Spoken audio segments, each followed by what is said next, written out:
This is John Murphy, Colorado Christian University, Old Testament Class, Part 2. When I review these two themes, I see that they represent major themes within the Bible.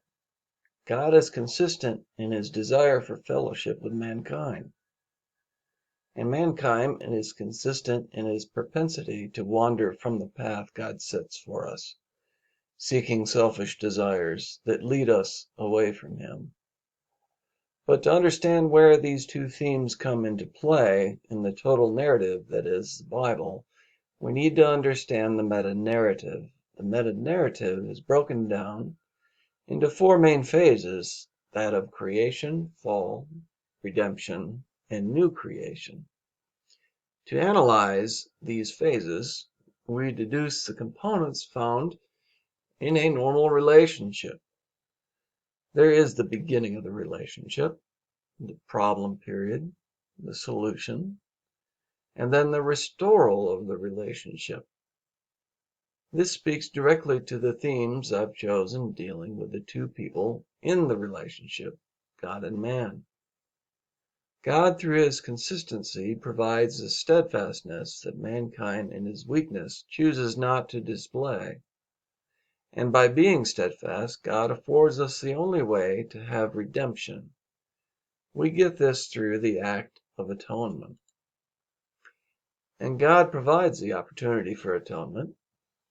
God's position in this process is referenced in Leviticus 19, verse 2. Speak to all the congregation of the people of Israel, and say to them, You shall be holy, for the Lord your God am holy. God is holy, and God is just. He provided for the Israelites the atonement process of animal sacrifices.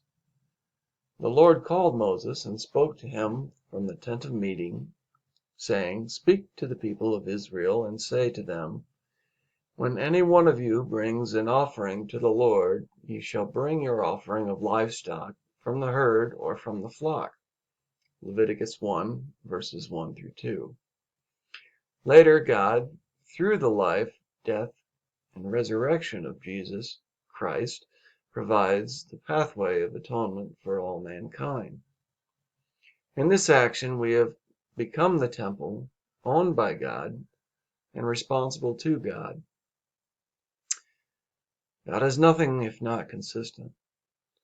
Even after the first sin in the Garden of Eden, God has provided redemption opportunities. We first see this at Genesis 3, verse 21. And the Lord God made for Adam and for his wife garments of skins and clothed them. Even after disobeying him, God shows he cares. We then see this with the Isaiah covenant, then the laws under Leviticus, and lastly with Christ. This is God wanting to have a relationship with us. We have to keep seeking him in all things in our lives.